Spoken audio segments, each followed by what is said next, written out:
features and advantages of ARM processor in embedded applications. All information is taken from ARM System Developers Guide by Sloss, Symes and Wright. The focus is on software features and advantages when it is related to ARM, and this can be identified into four different parts: initialization code, operating system, device drivers, and applications. Starting with initialization code, it is the code that is executed when the system starts on power on, and it is the execution that will take the processor from the reset state to the OS state where the operating system starts running and taking control over the entire embedded system. Before this happens, the initialization code has to configure some basic things like the memory controller, cache, and other devices which are necessary for the operating system to be booted. These tasks can be divided and classified into three phases. First is the initial hardware configuration, because the hardware configuration will be a must before the operating system can start running. And in this step, the initialization code will set up the target platform so that all the necessary things necessary for booting an image are in place. Further, it will also do diagnostics runs, and these are very critical to understand whether all the systems of the embedded portable device are working in order. The primary purpose is fault detection and isolation of any issues which are impediment for the device to run smoothly. In this case, it also checks for the hardware targets, and it will track down any standard system related issues so that they can be fixed before the system is started. The final step is the booting process, where the program is loaded into the memory. If if the program image is compressed, then it will be decompressed and loaded. And finally, if there are different versions of the operating systems in the image, then it will also understand those different versions, and it will boot a specific version. Once all these things are done, it will modify the program counter so that the control is now handed over to start with the control in the operating system image. The second is the operating system, and as the name suggests, this is the infrastructure for all applications, and it will take all these or it will take the responsibility of handling the necessary resources and coordinating the resources among the different applications when they are running on the system. It will organize and grant the time for different peripherals, memory, and processing across all applications. The ARM family supports more than 50 operating systems.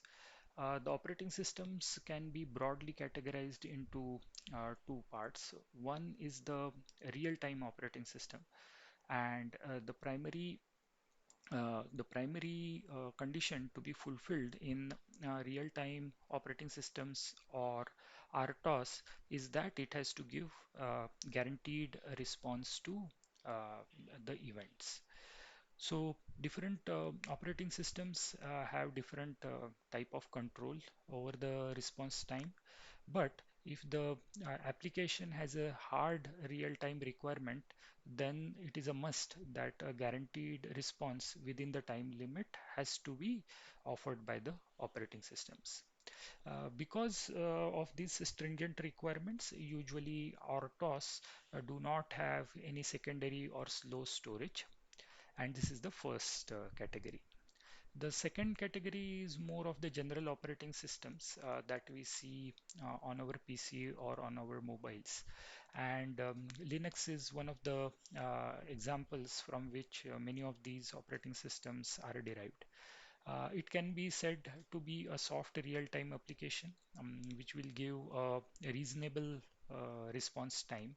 And if due to any performance reasons or any other execution reasons, the response time is not as per what is expected during the general execution of the system, the performance degrades gradually, and ultimately the system may respond, but due to the low performance overload or any other issues of the system, the performance may get degraded. These platform operating systems also do many other tasks where they have to manage resources bit between and among many different applications, and hence they have to do memory management, and they also have to swap in data in and out from secondary storage to main memory so that the processor can operate on many applications with the limited resources of the system. The third is the device drivers, and essentially it is a software to connect and operate external devices which can be connected to the portable embedded device.